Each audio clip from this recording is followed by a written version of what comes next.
ConcreteGeniusMedia.com. It's your boy Big Sauce. What's happening? Follow me on all socials. That's Concrete Genius Pod, man. Get a look at his handsome face and tap in with me in any availability you have, man. Thank you for joining me. This will be a quick little breakdown. I got a question to ask you guys, man, and I'm very interested in the answer. Do you guys really heal from forgiveness, or do you heal from living your life to the fullest and ignoring the person that's hurting you? Because do we really forgive people? Like, honestly, do you ever get to the point? Because what happens is you forgive people so much that you become cold to forgiveness. And that's the state where I am. I can't speak for any of you guys, but for me, forgiveness sometimes is a myth. I think it's more about forgiving yourself than it is forgiving them. I'll give you an example. Somebody do you wrong. Somebody enters your life and takes advantage of your realness or your authenticity and preys on your friendship and your compassion to take advantage of you. And later on, you find out that person is not genuine in who you think they are. Or they cross you out for something that you really needed, or they turn around and they say some things to you that you might have shared that been hurtful. But in any event, this person has just been dastardly to you. Do you forgive them? Nah, you don't forgive them. You forgive yourself for allowing that type of person around you, and then you also forgive yourself as quick as possible so you can notice the signs and know that you don't ever want this type of poisonous mentality around you again. But do you really forgive them? And I'm a Christian. I am a devout Christian. I believe in God. I believe in Jesus. I believe in the Bible. I do believe in heaven. So I'm not knocking people who forgive. I actually envy those people because I wish I had that type of compassion. I mean, I got people who I had friendships with for years and they stood on the wrong side of something and I've just decimated the friendship. I've had people who I've looked out for and showed love to and I felt stabbed me in the back, and now even in their coldest times, I can't even pick up the phone. You know what I'm saying? So I envy those of us Christian and, you know, whatever denomination you may be, but I've envied those people who can actually forgive someone to the point that they're actually over it. I don't know if I ever reached that point in life. What I can do is heal myself from what I feel like a violation I maybe let transpire, or maybe heal myself from allowing somebody around me that wasn't good for my aura. I just can't explain it, but I think if we took the focus from saying forgive the person and put the focus on forgiving ourselves, I think that's going to automatically make the person irrelevant. You see what I'm saying? I feel like saying forgive somebody honestly gives them too much power. Nah, like, and I think forgiveness is sometimes unfortunately wired into our DNA as Black people. We are too forgiving. Somebody accidentally bumps into you. Hey, excuse me. I'm not talking irrational situations. But what I'm saying, if somebody does something to you, right? Say you got a cousin that's stealing from you. Every time you turn around, he's stealing from you, but you trusting him. He's been stealing for 3 years. You catch him after 3 years. And cuz, I'm so sorry, man. I can't forgive that. You only sorry because you got caught. You see what I'm saying? Now, you can be sorry because you got caught, but that still doesn't deem forgiveness. I might have could forgave you after 6 months. You say, you know what, cuz, it's on my heart. The numbers came back wrong. I've been getting extra. I should have said something a couple of months ago. I was getting greedy, but my heart won't let me. I make him rock with that. But if you only ask for forgiveness because you got caught, then nah. And then what happens to me, honestly, everybody I've ever forgiven ended up fucking it off anyway. Excuse my language. They ended up taking advantage of the blessing anyway. That's why I say forgiveness is kind of a hoax. You know what I'm saying? I think you need to more work on Forgiving yourself, being therapeutic to yourself, being kind to your mind, being kind to your brain to avoid high blood pressure and stress related issues. Be kind to yourself, but don't make forgiveness about the person because you still thinking about the person. Like me, I'm content with saying, nah, I hate you, but I got to fix me for allowing somebody that I hate around me. That's how I heal. You see what I'm saying? Because no, it's not about forgiveness. It's about resolving the conflict or the disloyalty in your mind, rationalize it in your brain. It ain't about them. Because if they gave a shit about you, you wouldn't have to forgive them for nothing. So people can make mistakes and come back later. A misunderstanding can be forgiven. If somebody say, man, we ain't communicate like we should have. Oh, you know what, man, I was going through something. I was too, bro.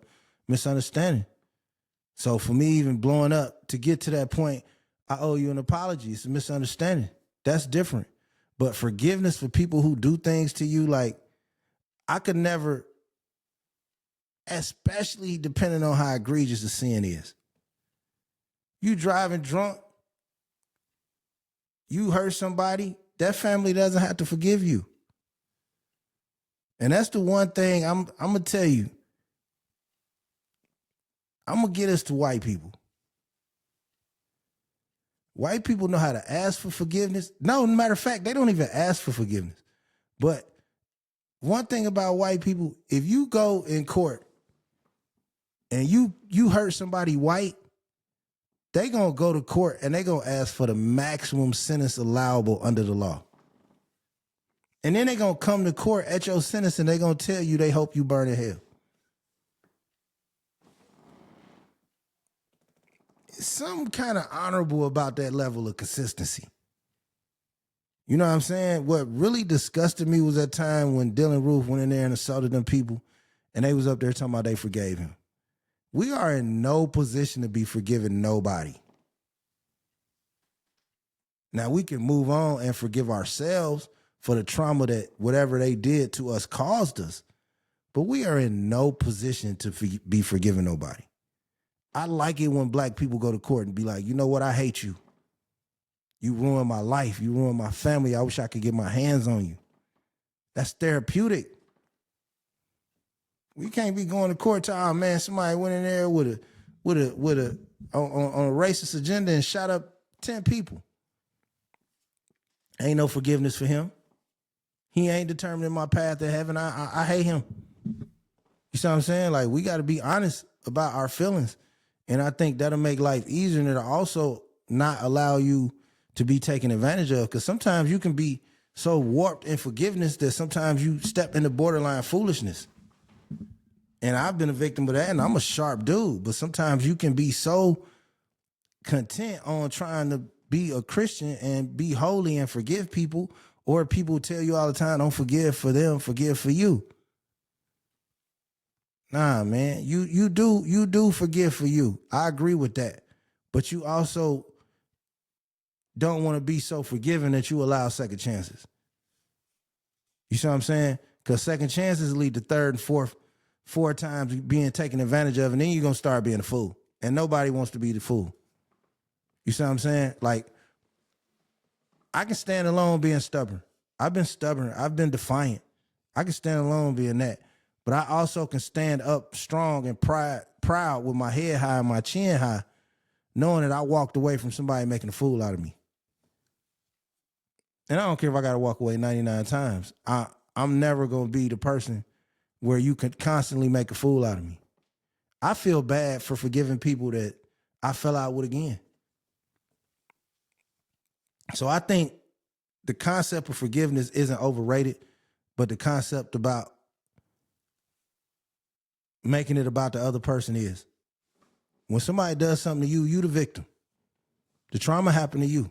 So don't allow yourself to be a victim, but don't allow yourself to not break down what allowed you to get victimized. Oh, I'm too nice. Oh, man, this person came and I loaned this. Oh, man, you made it bad for everybody else. That's a real thing. That's a real thing. And I think sometimes we got to hold people higher character standards in the black community, and we won't have to be as stressed out about who doing somebody wrong. The minute you find out somebody in your circle is moving unethically, then that conversation needs to be had. And that's what separated and made the black community so great to live in the 60s and 70s. Even though we weren't economically as strong as we are now, we had standards and ethics in the black community that allowed us to understand what and what wasn't acceptable. We knew our neighbors, you know, as violent as I was in some of the neighborhood gangbanging activities, I wouldn't allow nobody in my house, on my block, for their house to get broken in. Like if I saw you and I knew you was one of them thieving, burglaring dudes, you got to get off this block, bucko. Not just my mom crib, but anybody, because what happens is if I let you break into the house down the street, pretty soon you're going to think you can break into my mama's shit. And that's not happening. So we had a code of ethics in the black community that we don't have no more. Like I don't even speak to half my black neighbors, the few that I got. I don't even speak to half my white ones. Like ain't no sense of community no more. Even if you live in a area with a black neighbor, it's not that sense of community no more. We don't have that. We don't have the ability to even scold other black children no more. We lost that ability also because we became such a separated, divided community. So we need to stop talking about sometimes forgiveness, because what happens is we didn't learn how to forgive everybody but each other. You see what I'm saying? We'll shoot each other at the club because somebody spoke to your ex-girlfriend you've been broke up with 6 months. But then when somebody of another nationality do something to you, boy, it'll be like, you lucky, bro. You lucky we out here around them white folks. Nah, man, keep that same energy.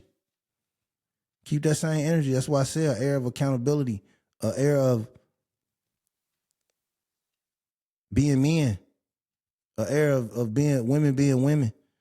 Like we need that type of reality back in the black community. And we need to also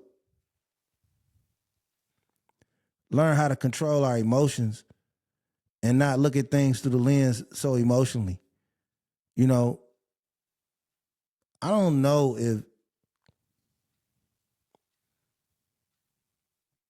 a black person that's really desolate and down on their luck has somewhere to go for help. I mean, mentally, if you black and you having mental health problems, who can you actually call?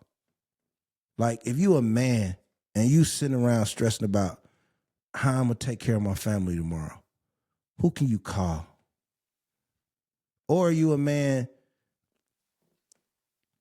somebody done violated you, but you also care about waking up with your son in the other room? Who can you call or talk to? So those are the type of things we got to address in the black community. How to calm our stressors down, how to learn to coexist with each other, how to stop being so caught up in entertainment and the dopamine of the internet and going viral and recording, going live and rubbing your face and all that, to figuring out why are so many black women victims of domestic violence. It's no way that we should have so many murdered black women, black mothers. It's despicable to the black community.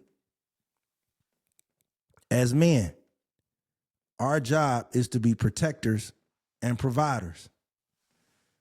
Don't let your inability to provide affect your duty as a protector. Some women appreciate your ability to be protectors, but we have to protect what brought us here, and that's the black woman. And I ain't gonna lie, I ain't no saint. I'm not here. Lord knows I done had my flaws.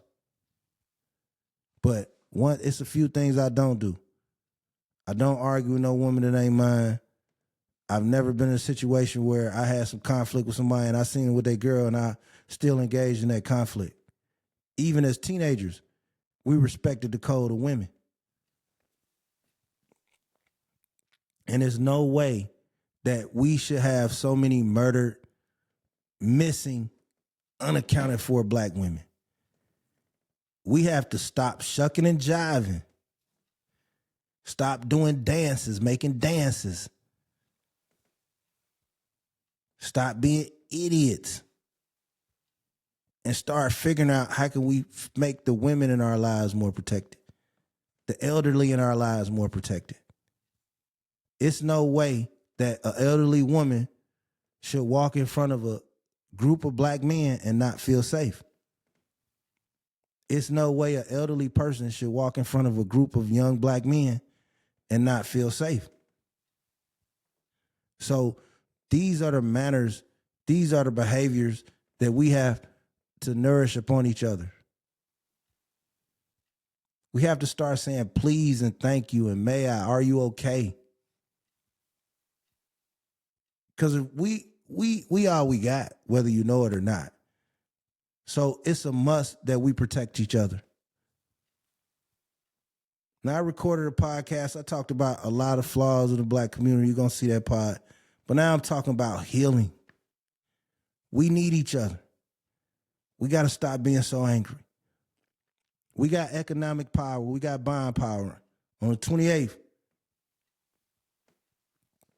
shutting it down, not spending no black dollars. But I want to take it further than that. I want a violence-free weekend. Or just 24 hours. The internet is strong enough to where every black person in the community, even if you got conflict with 100 people, stay in the house for one day. Let's start affecting and reaching the men who don't get a chance to reach 21 as a free man or a living man. And we can affect that by working on conflict resolution and putting forth stop the violence efforts in greater detail. See, stopping the violence is great. It's a great message. It's a great message for people to get a tax write-off and get a donation and start a nonprofit. It's good. But if you really want to stop the violence, you have to teach kids how to deal with conflict and catch them before they become so violent or not knowing how to use their violence. Because most black men have a level of rage and soldier in them. The environment calls for it. Survival calls for it. But if you can have the emotional intelligence with that anger, we can start resolving things in the black community. We must create some type of unity between black men and black women. We must have a baseline level of respect for black men and black women. We should also have community outreach programs where people struggling should be able to get groceries and blankets and energy assistance and heaters, books, writing utensils, resume building skills. And look, I know it's a lot of places in the community where people can do that. But everybody don't got to learn how to be a content creator. All right? Like, turning to content creators has turned into the new record deal. Like, everybody don't got to be a content creator. Everybody's not good at creating content. Everybody don't have the articulation skills for content. Everybody don't have the face for content. Everybody don't have the demeanor for content, and that's cool. We need to teach conflict resolution. We need to teach reading and writing legible sentences. We need to tell kids about the ability of entrepreneurship, trade school, taxes, deductions, home ownership, property ownership, saving, stocks. These are what we need to teach little black children before they become so intellectually consumed with the get back and the violence and the respect.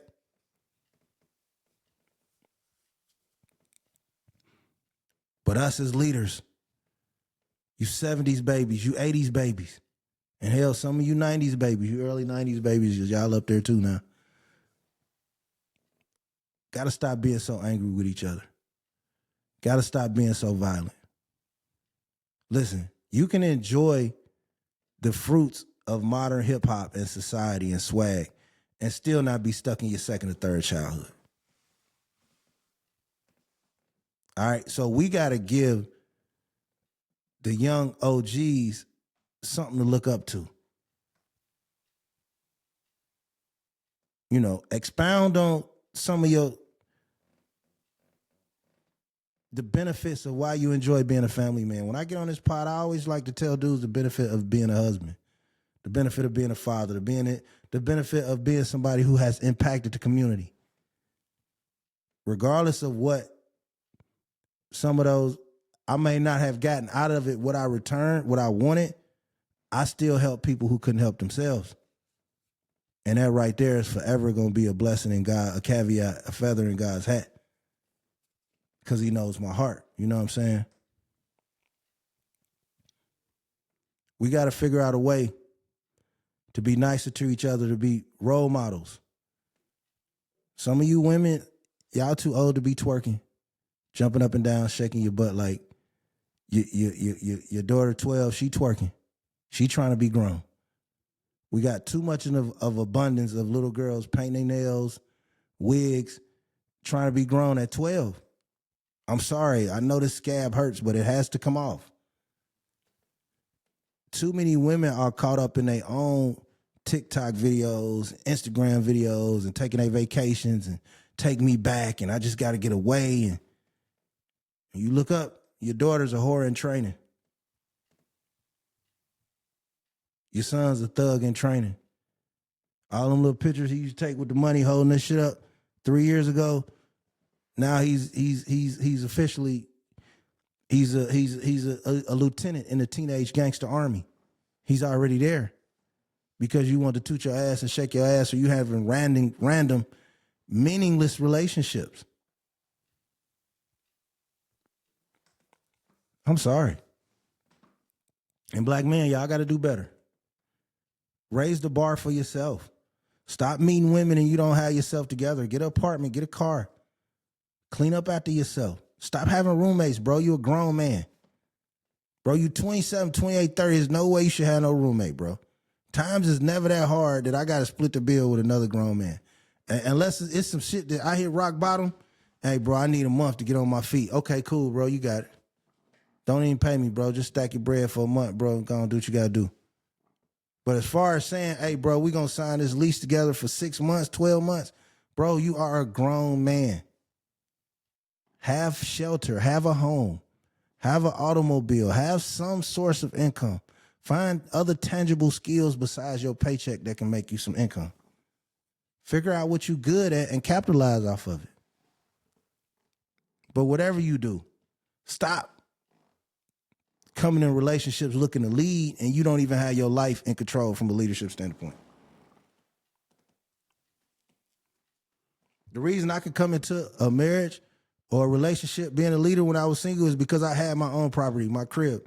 It was lace, furniture, big screens, music, carpet. I vacuumed every day, plug-ins, player shit, new silverware, potware, the newest microwave, big king-size bed frame, dresser set, kitchen, nice shower curtains, other kitchen decorated. Like, I was pretty fly with that shit. I was independent. So when I decided to get into a relationship, I come into a relationship as a leader because I was secure in my ability to lead and provide for myself.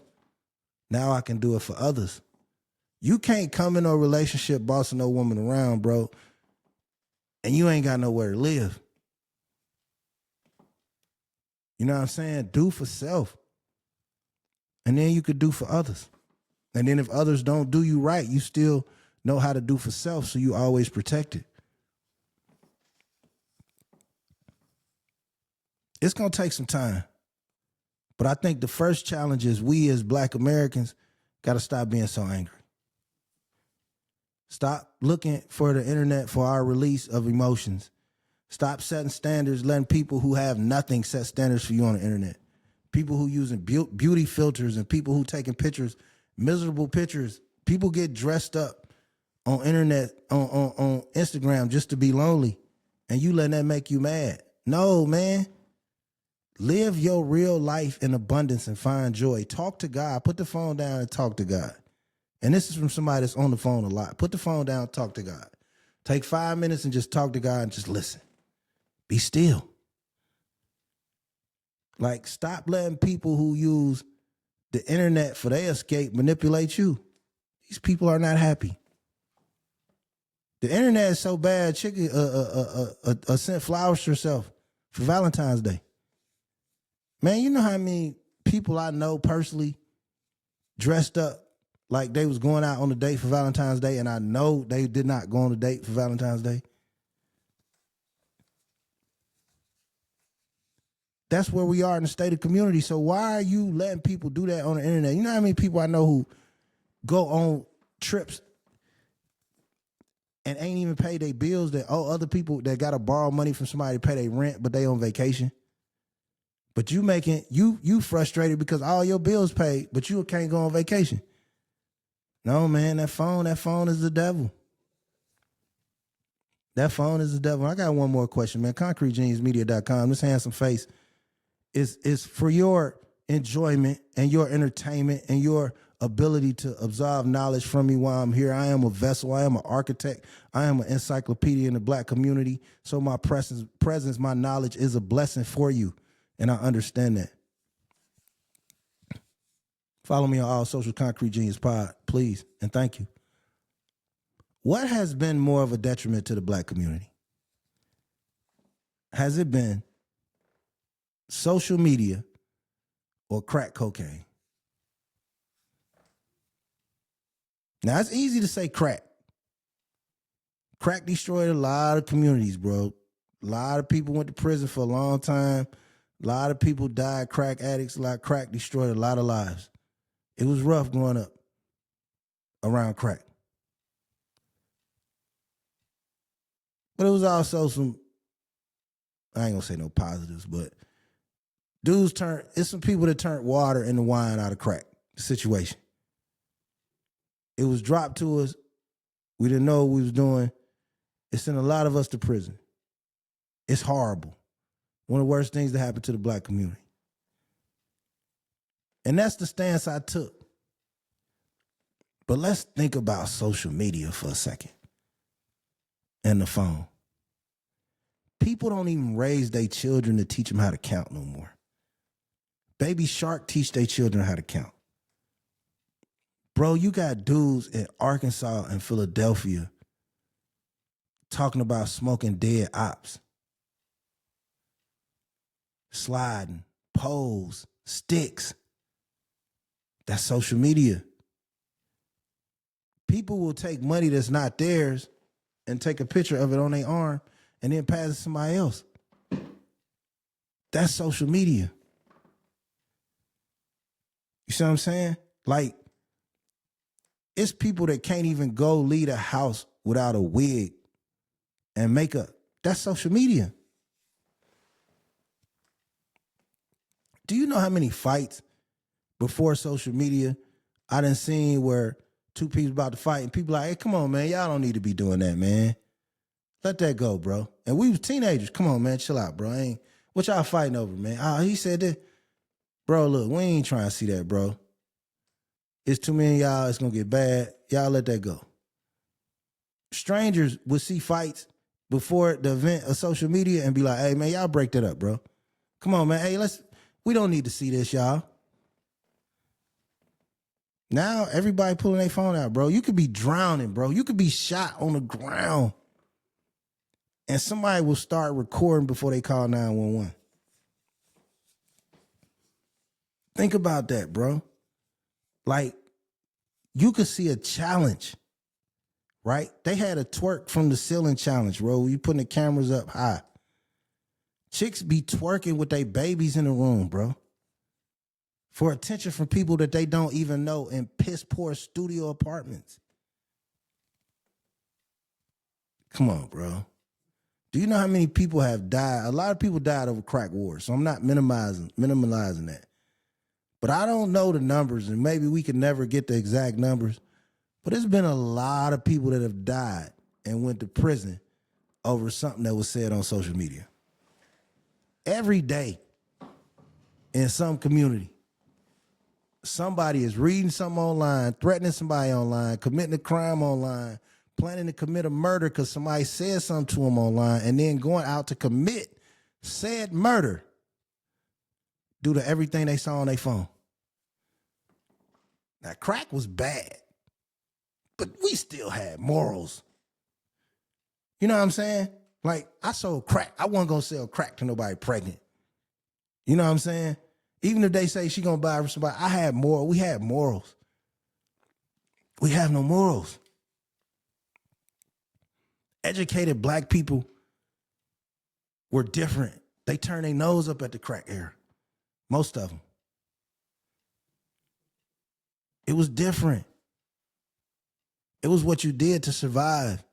You took advantage of it, and then you went on to bigger and better things.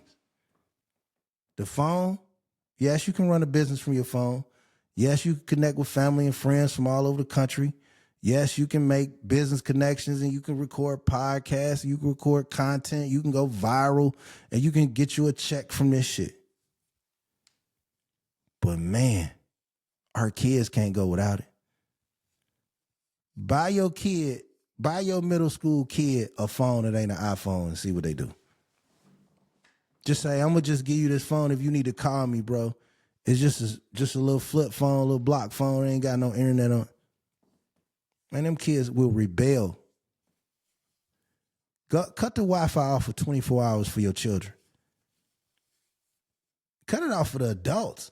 Cut it off for me.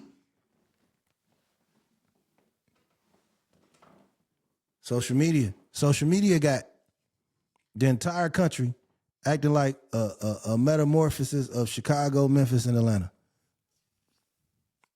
And a little bit of Detroit sprinkled in, a little LA, a little New York. That's every gangbanger in the country.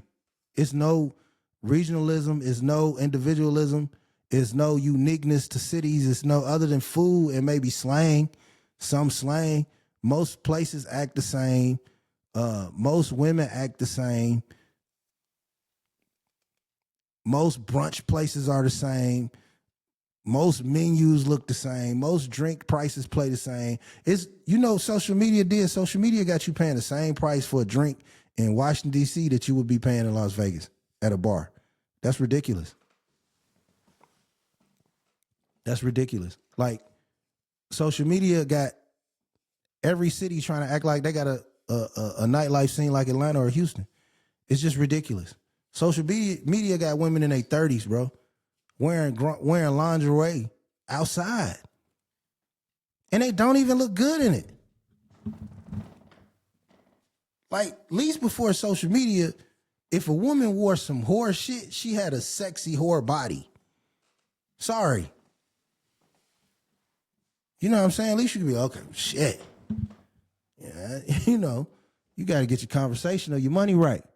But damn, I see it. It fit her. That little crop top, them shorts. You know what I'm saying? That skirt. You know what I'm saying? She wearing this provocatively. Okay, I see it. Chicks be 6'1", 325, bro. And some motherfucking in a thong and some panties. Talking about how dare you shame me. You shamed yourself, baby. The internet shamed you. Social media shamed you to think that shit was acceptable. You shamed yourself. You got a woman that can't even get in the lift and suing people because she overweight. That's social media, bro. And she rapping. That's social media. Nobody should be that arrogant without having the arrogance to say, let me do 15 toe touches. ConcreteGeniusMedia.com, man. Follow me on all socials. It's your boy, Sauce McKenzie. But I love black people, though. I love y'all. That's why I put out these messages, because I don't, nobody's time on earth is guaranteed. Actually, we all know that. But even just spiritually, like, I just like to talk to people because I feel like my messages are timeless. It's enough people on social media doing a lot of different things to keep you entertained. And sometimes I may keep you entertained, but I like to also entertain you with a thought process of knowledge. We don't need you grown niggas making no more dances.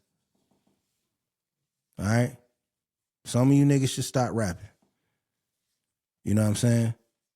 Some of y'all can rap. Some of y'all good at it. Some of y'all should stop rapping. Like, I remember a businessman asked me, right?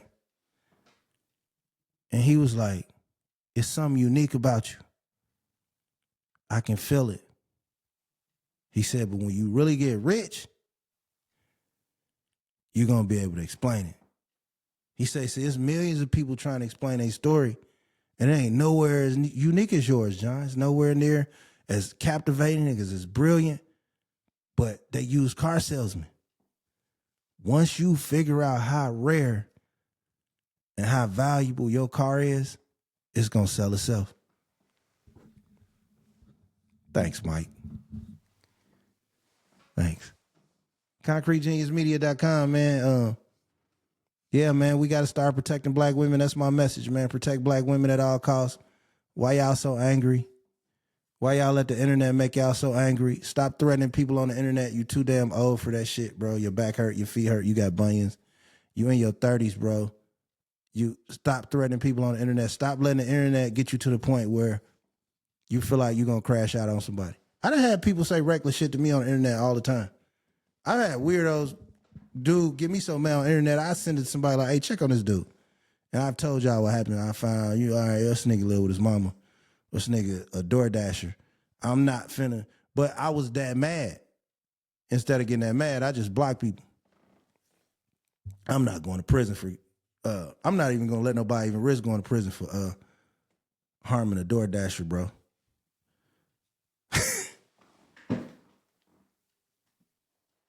ConcreteGeniusMedia.com, man. Learn conflict resolution, learn peace of mind, and learn that I am sent to you from the Most High to make you think, to make you blink, to make you remember why God put us here, to protect each other, to love each other, to stop being so angry. Man, I get angry at women. I done been angry at women, bro. I ain't gonna lie. I ain't never thought about putting no motherfucker in the hospital. You know what I'm saying? I talk that shit, but nah, man. Love yourself enough to not only to avoid conflict, but to see yourself as a protector of women. Honestly, I'm just a natural protector anyway. But around black women, I'm in my bag, bro. Like, hey, you good? You need anything? And a lot of dudes say, well, they don't deserve that, or they don't carry themselves as ladies. Well, let me be respectful, and then we'll determine that later. But I'm going to always start off with respect with anybody I meet, but especially a black woman. Because if we don't protect them, nobody will. And I know a beautiful black woman created me, so I owe that to society and my female ancestors and those who have blessed and anointed me and nourished me, just like I owe it to my male black ancestors. And it took time to learn how to not be so violent and be so quick to ready to kill another black man. See, this black man, you ready to reach for that pistol immediately. When it's somebody white, not black, you think about it though.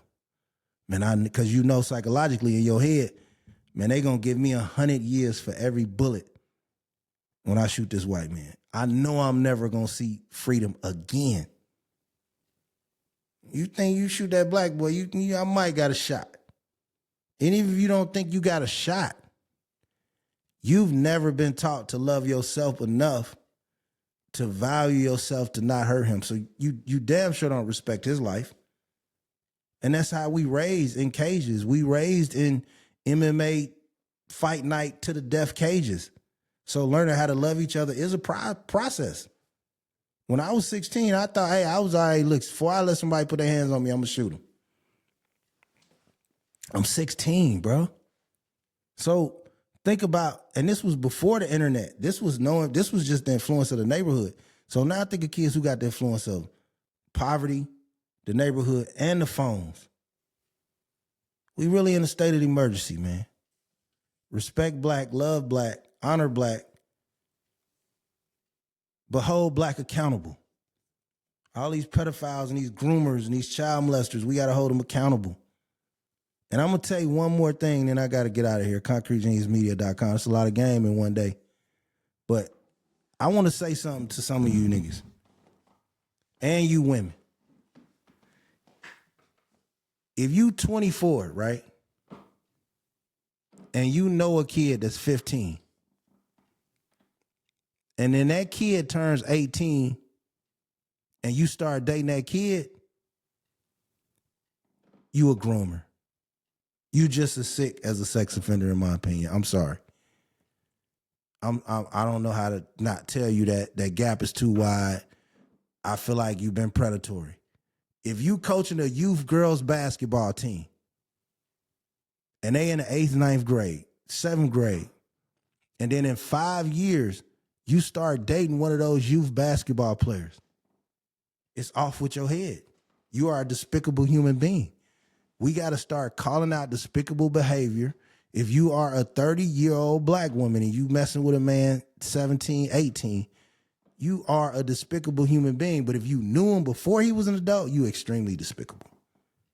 And we got to start calling that type of behavior. I feel like we oversexed and we lose our morals when it comes to sex and sexualized behavior, and that's not appropriate. So I want to make you think, and I want to make you inquisitive to what's going on with us. ConcreteGeniusMedia.com, man. I love y'all. We out.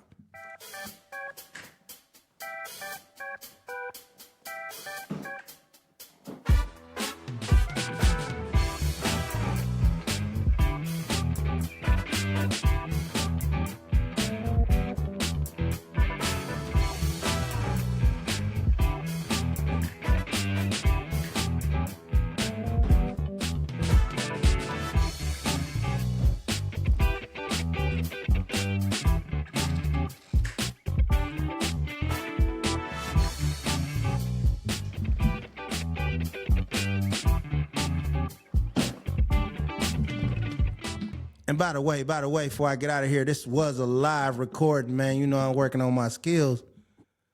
Take them to the next level, man. Hey, One Take Charlie, y'all remember this shit. Trust me. You don't want to bang with the Midwest. Y'all remember this shit, man. Stop playing with me.